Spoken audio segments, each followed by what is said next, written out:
Arithmetic progression. Okay, तो आज हम अरिथमेटिक प्रोग्रेशन पढ़ेंगे, जो कि हमारा नेक्स्ट चैप्टर है क्लास 10 का मैथ्स का। ओके, तो अरिथमेटिक प्रोग्रेशन क्या है इसके बारे में हम जानेंगे। एक छोटा सा इंट्रोडक्शन पार्ट होगा यहाँ पे, जो आपको बहुत ही अच्छे से समझ में आएगा कि इंट्रोडक्शन पार्ट अरिथमेटिक प्रोग्रेशन होता क्या है। तो सबसे पहले मैं आपको बताना चाहूंगी कि अरिथमेटिक प्रोग्रेशन का शॉर्ट फॉर्म हम उसे एपी भी लिखते हैं। अरिथमेटिक प्रोग्रेशन ना बोल करके आप एपी भी कह सकते हैं, A for arithmetic and P for progression. तो अरिथमेटिक प्रोग्रेशन क्या है, तो फर्स्ट ऑफ ऑल हम यहाँ डेफिनेशन पढ़ेंगे कि अरिथमेटिक प्रोग्रेशन क्या है। तो अरिथमेटिक प्रोग्रेशन क्या है? It is a sequence of numbers such that the difference is constant। बहुत ही सिंपल सा फंडा है कि नंबर्स का वह सीक्वेंस जो क्या हो, उसका जो डिफरेंस हो वो कांस्टेंट हो। सीक्वेंस कहे या सीरीज कहे, ठीक है, कांस्टेंट कहे या सेम कहे, बात एक ही है। यानी नंबर्स का वो सीक्वेंस होना चाहिए जो क्या हो, उसका डिफरेंस क्या हो, कांस्टेंट हो। बहुत ही सिंपल है कहने का मतलब। अगर यहाँ एग्जांपल की बात करें तो फर्स्ट एग्जांपल में आप देख सकते हो, फर्स्ट एग्जांपल है 1 2 3 4 अप टू 100। कहां तक लिया? 100 तक लिया है। तो आप देखो ये एक सीरीज है, इसी को कहते हैं सीक्वेंस। तो कब कह सकते हैं सीक्वेंस या कब कह सकते हैं सीरीज? जब क्या होगा, उसका डिफरेंस क्या होगा, कांस्टेंट होगा। अगर उसका डिफरेंस कांस्टेंट हो जाता है तो उसी को हम क्या कहते हैं, एपी कहते हैं। ठीक है, तो देख सकते हो आप 1 एंड 2 के बीच आप ध्यान दो तो 1 एंड 2 के बीच का डिफरेंस क्या है, 1 है। 2 एंड 3 के बीच का डिफरेंस क्या है, 1 है ना। एंड 3 एंड 4 के बीच का डिफरेंस क्या है, 1 है। इसी तरह करके लास्ट टर्म यहाँ पे क्या है, 100 है। तो ये एक सीक्वेंस में दिख रहा है कि सभी के बीच का डिफरेंस क्या है, 1 है। तो इस तरह के जो नंबर्स होते हैं ना, जो सीक्वेंस में होते हैं, उसे हम क्या कह सकते हैं, एपी कह सकते हैं, जिसका डिफरेंस क्या हो, कांस्टेंट हो, बदलता नहीं है, कांस्टेंट रहता है। इसका डिफरेंस 1, 2 एंड 3 के बीच का डिफरेंस 1, 3 एंड 4 के बीच का डिफरेंस 1। आई होप कि एपी तो आपको अच्छे से समझ में आया होगा। बट और भी देख लेते हैं। देखो सेकंड एग्जांपल की बात करें तो यहाँ पे क्या है, 100 70 40 10। तो आप देख सकते हो 100 एंड 70 के बीच का जो डिफरेंस होगा वो कितना है, 30। 70 एंड 40 के बीच का डिफरेंस भी 30 एंड 40 एंड 10 के बीच का भी डिफरेंस 30। यानी कि 30 के बीच का डिफरेंस है, जो कि 30 क्या है, कांस्टेंट टर्म है। ये कांस्टेंट हो गया। तो ये जो डिफरेंस सेम रहता है या कांस्टेंट रहता है और एक सीरीज में चलता चला जाता है, तो उसे ही हम क्या कहते हैं, एपी कहते हैं। थर्ड एग्जांपल की बात करें तो 6 6 6 6 6 है। यानी कि ये कंटिन्यू एक सीरीज चला जा रहा है, जिसके बीच का डिफरेंस क्या है, 6 6 के बीच का डिफरेंस 0, 6 6 0 6 6 0 एंड 6 6 0। ये भी एक सीरीज है, इसे भी कह सकते हैं हम एपी। ठीक है, एंड लास्ट वन मैं एक और एग्जांपल ली हूं आपके सामने, 2 8 14 20 एंड लास्ट जो टर्म है वो 50 है। यानी कि ये जो डॉट डॉट का मतलब है, यहाँ पे बहुत सारे टर्म्स यहाँ पे आएंगे। तो देखो 2 एंड 8 के बीच का डिफरेंस कितना है, 6 है। 8 एंड 14 के बीच का डिफरेंस कितना है, तो 6 है। 14 एंड 20 के बीच का डिफरेंस कितना है, तो 6 है। तो यहाँ पर भी क्या दिख रहा है, सीरीज दिख रहा है, सीक्वेंस दिख रहा है। तो इस तरह के जितने भी एग्जांपल्स होंगे वो क्या कहलाएंगे, एपी कहलाएंगे।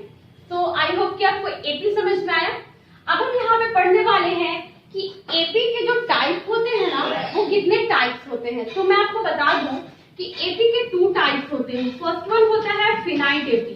क्या होता है, फिनाइट एपी। अब फिनाइट एपी हम किसे कहते हैं, तो मैं फर्स्ट ऑफ ऑल मैं आपको एक एग्जांपल बताना चाहूंगी। तो फर्स्ट ऑफ ऑल definition देखिए। The AP has limited terms called finite AP। Confirm? देखिए आप यहाँ पे कि फिनाइट एपी किसे कहेंगे, जिस एपी का यानी कि जिस अरिथमेटिक प्रोग्रेशन का या जिस सीक्वेंस का लिमिटेड टर्म्स हो, जिसका लिमिटेड टर्म होगा उसे हम क्या कहेंगे, फिनाइट एपी कहेंगे। ठीक है, मैं आपको इस एग्जांपल से समझाना चाहूंगी। इस लिमिटेड टर्म्स का मतलब है कि जिसका अगर आप इजी वे में कहा जाए तो लास्ट टर्म, जिसका लास्ट टर्म पता चल जाएगा कि लास्ट टर्म क्या है, उसे हम क्या कहेंगे, फिनाइट एपी कहेंगे। मैं एग्जांपल यहीं से देख लेते देती हूँ। तो एग्जाम्पल 1 देखो कि लास्ट टर्म यहाँ पे 100 है एंड एग्जाम्पल 4 में आप देख सकते हो कि लास्ट टर्म क्या है यहाँ पे 50 है। तो ये जो 50 है लास्ट टर्म 50 है, लास्ट टर्म 100 है, जिसका लास्ट टर्म दिया रहेगा उसे हम क्या कह सकते हैं, फिनाइट एपी कह सकते हैं।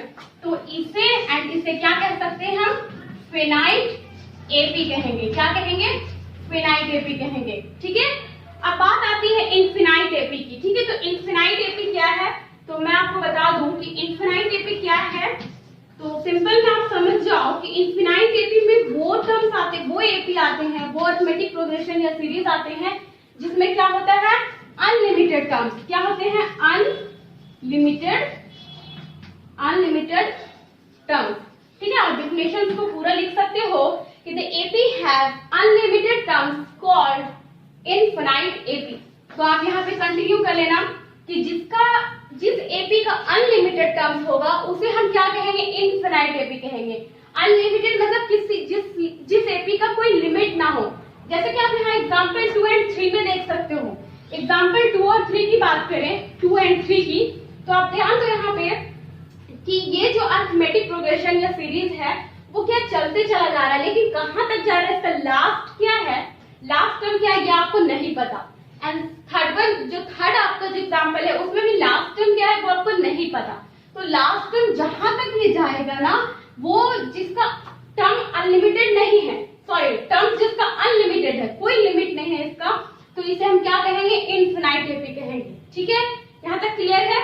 अब हम यहाँ पे नेक्स्ट देखते हैं जनरल फॉर्म। एपी का जनरल फॉर्म क्या होता है। ओके, तो स्टूडेंट्स अब हम यहाँ पे पढ़ने वाले हैं जनरल फॉर्म ऑफ एपी, यानी कि अरिथमेटिक प्रोग्रेशन का जनरल फॉर्म क्या होता है। ठीक है, तो जनरल फॉर्म कहने का मतलब है कि जब हम एपी लिखते हैं ना, यानी कि जो भी अभी एपी का एग्जांपल आपको बताया गया, तो वो जो सीक्वेंस में होता है जो नंबर, उसका जनरल फॉर्म क्या होता है। तो जनरल फॉर्म होता है a plus d, a plus 2d, a plus 3d and a plus 4d up to so on। देखो ये क्या है कि ये जो है ना जनरल फॉर्म होता है, यानी कि a को हम a1 भी कह सकते हैं, a को जो हम a1 भी कह सकते हैं। ठीक है, या फिर सिंपली a। ठीक है, a plus d को हम a1, a plus 2d को a2, सॉरी ये a2 है, a या a1 ये a2 यानी second term, a plus 2d यानी कि थर्ड टर्म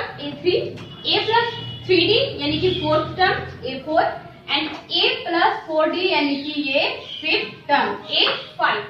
तो हम क्या कह सकते हैं, a plus d, a plus 2d, a plus 3d, a plus 4d इस तरह चला जाता है।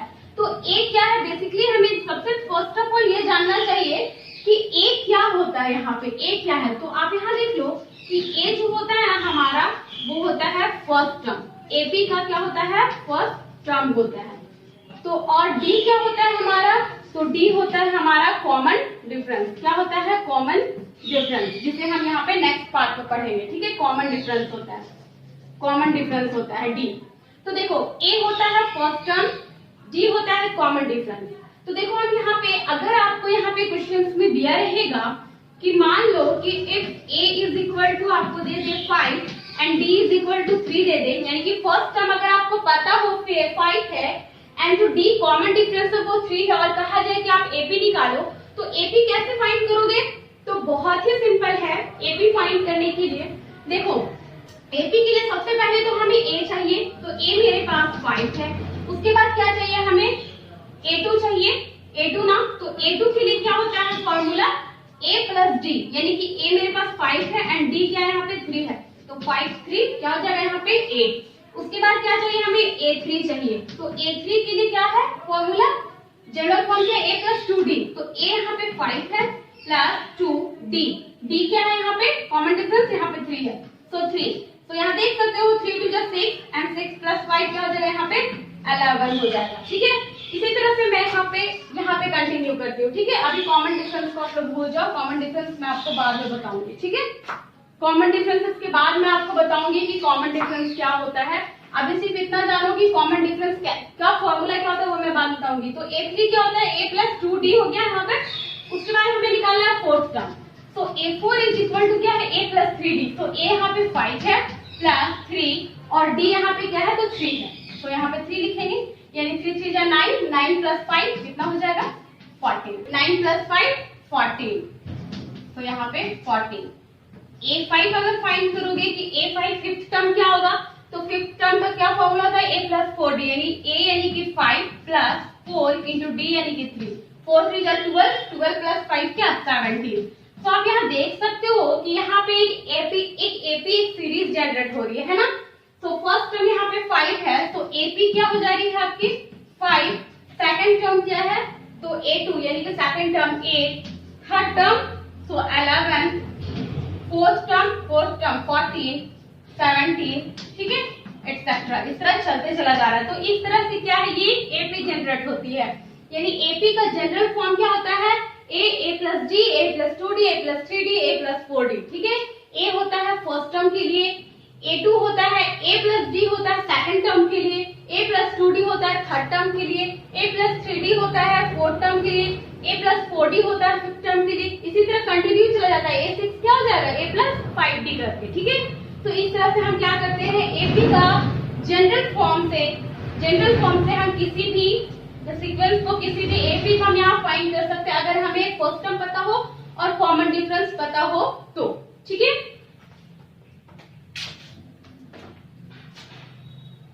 तो स्टूडेंट्स अब हम यहाँ पे क्या करेंगे कॉमन डिफरेंस देखेंगे। ये तो समझ में आया कॉमन डिफरेंस क्या होता है, ये हमारा AP है, ठीक है। मैं ऐसे रब नहीं करती हूँ, सिर्फ यहाँ पे रब करती हूँ। कॉमन डिफरेंस हम क्या लिए थे यहाँ 3 लिए थे ना, तो अब देखते हैं यहाँ पे कि ये जो कॉमन डिफरेंस लिए थे उसे कैसे फाइंड करते हैं, ठीक है। तो कॉमन डिफरेंस होता है हमारा, देखो मैं आपको बताना चाहूंगी कि कॉमन डिफरेंस आप कैसे निकालोगे, ठीक है। तो कॉमन डिफरेंस का जो फॉर्मूला होता है किसी भी, अगर कॉमन डिफरेंस मतलब कि D से हम डिनोट करते हैं, इसे निकालने का फॉर्मूला होता है एक तो A2 माइनस में A1, ठीक है, सेकंड होता है A3 माइनस में A2, ठीक है। उसके बाद D आप ऐसे भी निकाल सकते हो कुछ अलग फॉर्मूला से, A4 माइनस में A3, मतलब कि आप चाहो तो आप किसी भी फॉर्मूला से यहाँ निकाल सकते हो। नेक्स्ट D करोगे, कहने का मतलब है कि हमेशा सेकंड टर्म में फर्स्ट टर्म को माइनस करना है। जो भी सीरीज आपके पास, जो भी सीक्वेंस है, यानी कि सीरीज है आपके पास जो AP है वो 5 एंड 8 है, अगर ये दो टर्म के बीच को अगर हम रिलेट करें तो जैसे यहाँ बोला है second term minus first term, तो सेकंड टर्म 8 और फर्स्ट टर्म क्या है 5 है, तो 8 माइनस 5 3, तो इससे एक क्या निकल के आया कॉमन डिफरेंस निकल के आया। अगर आप यहाँ पे इस तरह अगर फर्स्ट और सेकंड टर्म को ना लेकर के आप थर्ड एंड सेकंड करोगे तो भी हो जाएगा। यहाँ पे देखो कॉमन डिफरेंस अगर इससे नहीं निकाला तो third term minus second term, तो थर्ड टर्म यहाँ पे 11 है और सेकंड टर्म क्या यहाँ पे 8 है, तो 11 माइनस 8 इज इक्वल टू क्या हो जाएगा यहाँ पे 3 हो जाएगा। उसी तरह से आप यहाँ पे कॉमन डिफरेंस अगर फोर्थ टर्म और थर्ड टर्म के बीच देखना चाहते हो तो भी यहाँ पे क्या हो जाएगा, fourth term 14 minus third term 11, तो यहाँ कॉमन डिफरेंस 3। तो आप कॉमन डिफरेंस किसी भी फॉर्मूला से A5 माइनस A4 से भी निकाल सकते हो, लेकिन आपको ध्यान से ये रखना है कि हमेशा सेकंड वाले टर्म में फर्स्ट वाले टर्म को माइनस करना। अगर इन दोनों को लेंगे तो भी इसका सेकंड वाला टर्म माइनस फर्स्ट वाला टर्म, इन दोनों में लेंगे तो भी सेकंड वाला टर्म माइनस फर्स्ट वाला टर्म, ठीक है। तो कॉमन डिफरेंस आई थिंक आपको समझ में आ गया होगा। तो नेक्स्ट हम देखेंगे find the number of terms and find the nth term. देखो यहाँ पे find the number of term and find the nth term. यहाँ पे अरिथमेटिक प्रोग्रेशन में क्या होता है कि मेनली 1 सेकंड, यहाँ पे अरिथमेटिक प्रोग्रेशन में क्या होता है कि मेनली यहाँ पे क्या होता है दो ही फॉर्मूला यहाँ पे क्या होता है आपका मेन होता है, दो ही फॉर्मूला को हम यहाँ पढ़ना है, ठीक है। तो एक तो हमें पढ़ना है find the nth term, second पढ़ना है sum of first n terms of AP। कहने का मतलब है कि एक तो हमें पढ़ना है कि nth टर्म को कैसे हम फाइंड करते हैं, जो लास्ट टर्म होता है या फिर कितना भी अगर बोल दिया जाए, एक सीरीज एक सीक्वेंस दे दिया जाए कोई भी, तो ठीक है। मान लो कि यहाँ पे एक एग्जांपल ले लेते हैं, हम यहाँ पे दे दिया है मान लो 5 8 11 है ना, 14 ठीक है, 17 ठीक है, यहाँ पे ले लेते हैं 20। चलो ये एक क्या है, एक सीरीज है 5 8 11 14 17 20 एक AP है। अब इसमें कह दिया जाएगा मान लो यहाँ कितने टर्म की, first term second term third term fourth term fifth term sixth term, total 6 term है। लेकिन अगर आपसे ये कह दिया जाए कि इसका 12 टर्म क्या होगा, ये इसका 15 टर्म क्या होगा, या फिर इसका 20 टर्म क्या होगा। तो इस तरह को हम किस तरह से फाइंड करते हैं, तो इसके लिए एक फॉर्मूला, खास फॉर्मूला बनाया गया है। जैसे कि यहाँ पे जैसे हमें NH फाइंड करना है, NH मतलब कि उसे हम AN से डिनोट करते हैं, है ना। जैसे फर्स्ट टर्म को A1 कहते हैं, सेकंड टर्म को A2 कहते हैं ना, थर्ड टर्म को A3 कहते हैं। तो यहाँ पे NH टर्म का मतलब है AN, ठीक है। तो AN हम कैसे फाइंड करते हैं, ठीक है। तो मान लो कि आपको बोल दिया जाए, एक सीरीज दे दिया जाए और आपको कहा जाए कि इसका लास्ट जो 12th टर्म है, 12th टर्म वो क्या होगा, ठीक है, क्वेश्चन मार्क। तो आप इसको कैसे बनाओगे, तो इसके लिए एक फॉर्मूला है कि AN इज इक्वल टू होता है A प्लस N माइनस में 1 इंटू D। ये हमारा एक फॉर्मूला होता है जिससे हम क्या कर सकते हैं, किसी भी टर्म को, यानी कि 12 term, 15 term, 20 term, 17 term, 18 term, जितना भी, या तो यहाँ पे पूरा 100, इसका 100 टर्म भी क्या होगा, ये हमें इस फॉर्मूला से इजीली पता चल जाता है, ठीक है। तो बहुत ही इजी है, इसी फॉर्मूला से हम आपको फाइंड करके बताएंगे। तो हमें क्या चाहिए, A चाहिए और N चाहिए और D चाहिए। मैं यहाँ पे बता देती हूँ A क्या होता है आपका, तो A आपको पता है फर्स्ट टर्म होता है, ठीक है। और D की बात क्या है, तो D क्या होता है, कॉमन डिफरेंस होता है। तो D क्या हो जाएगा, तो सेकंड टर्म में फर्स्ट टर्म को माइनस करना, यानी कि 8 माइनस में 5, यानी कि क्या है, कॉमन डिफरेंस 3 है। और रहा बात N की, तो N क्या होगा, तो N AN है ना, तो N मतलब कि यहाँ पे 12, तो N क्या होगा, यहाँ पे 12 होगा। तो ये आप यहाँ पे नोट कर लेना, A पता होना चाहिए 5 है, D पता होना चाहिए 3 है, और N क्या है यहाँ पे 12 है। जब भी N की बात करें तो ये देखना कि कितना टर्म को आपको फाइंड करने बोला गया है, ठीक है। तो यहाँ पे जब A भी है, D भी है, N भी है आपके पास, तो सिंपली इस फॉर्मूला में पुट कर देंगे। तो A 12 इज इक्वल टू हो जाएगा A यानी कि 5 प्लस N यानी कि क्या, 12 माइनस में 1 और इंटू D यानी कॉमन डिफरेंस क्या है यहाँ पे 3 है, हो गया। अब देखो यहाँ पे 5 प्लस 12 माइनस 1 यानी कि 11 इंटू 3 क्या हो जाएगा, 11 इंटू 3 क्या हो जाएगा, 33। तो यहाँ पे 5 प्लस में है 33 इज इक्वल टू 33 प्लस 5 क्या हो जाएगा, 38। तो आप यहाँ पे आंसर यहाँ पे फाइंड होता है, यानी कि 12 टर्म इसका क्या होगा, तो 38 होगा। इजिली पता चल गया।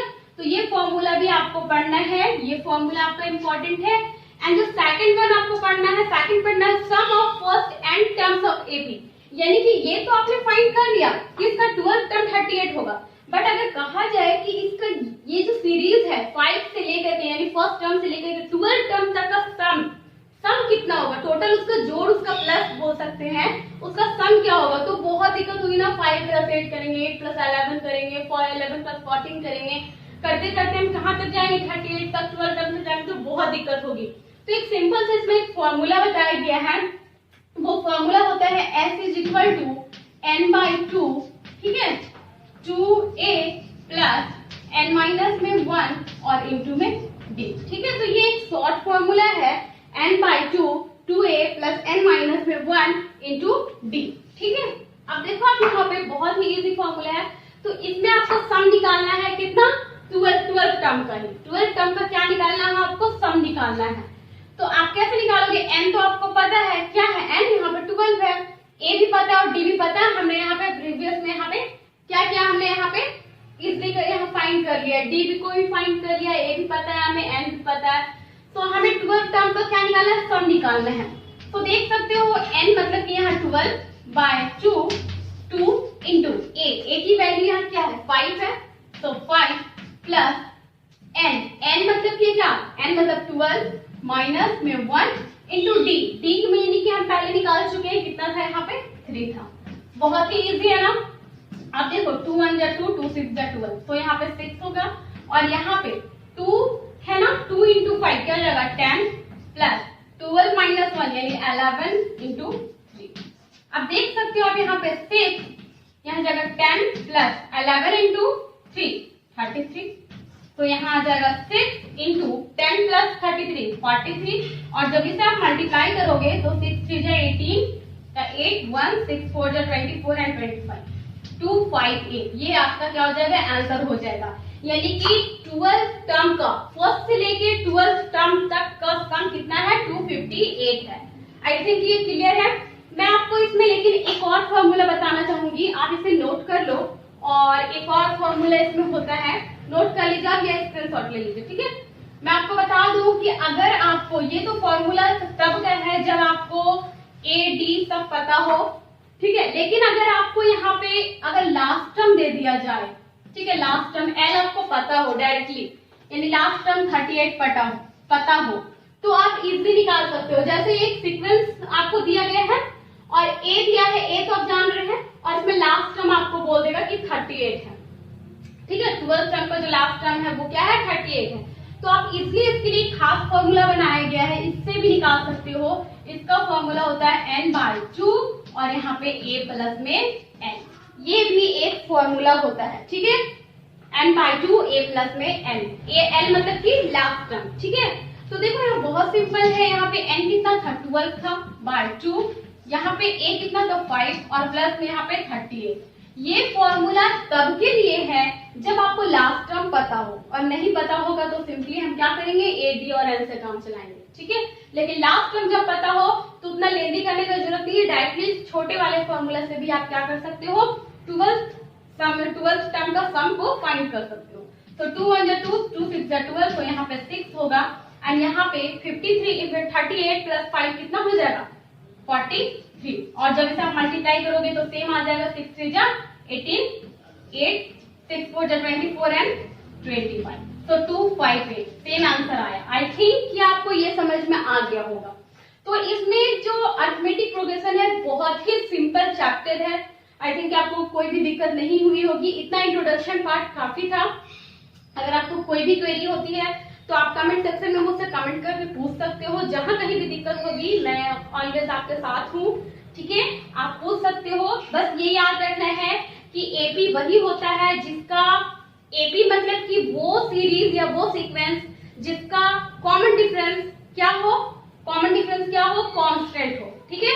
तो वो एपी कहलाता है। एपी के 2 टाइप्स होते हैं, finite AP and infinite AP. Finite AP वो होता है जिसमें क्या हो, लिमिटेड टर्म्स हो, वो फिनाइट एपी कहलाएगा। लेकिन जिसमें कोई लिमिट ना हो, अनलिमिटेड हो, वो क्या हो जाएगा, इनफिनाइट एपी होगा, ठीक है। तो ये क्लियर था। उसके बाद आ जाते हैं अरिथमेटिक प्रोग्रेशन की जनरल फॉर्म पे। तो आपको पता ही चल गया कि जनरल फॉर्म क्या होता है, a plus 2d, second term के लिए a प्लस 2d, ठीक है, सॉरी फर्स्ट टर्म के लिए a, सेकंड टर्म के लिए a plus d, third term के लिए a plus 2d, fourth term के लिए a प्लस 3d, ठीक है। इस तरह से कंटिन्यू चला जाता है। उसके बाद आपने क्या पढ़ा, उसके बाद पढ़ा find the number of terms, यानी nth टर्म को कैसे फाइंड करते हैं और उस nth टर्म के सम को कैसे फाइंड करते हैं। तो यही 2 फॉर्मूला मेनली है जो आपको इस पूरे चैप्टर में आपको पढ़ना है, ठीक है। तो मेरी वीडियो अच्छी लगी तो प्लीज लाइक एंड शेयर जरूर करें, ठीक है। Thank you.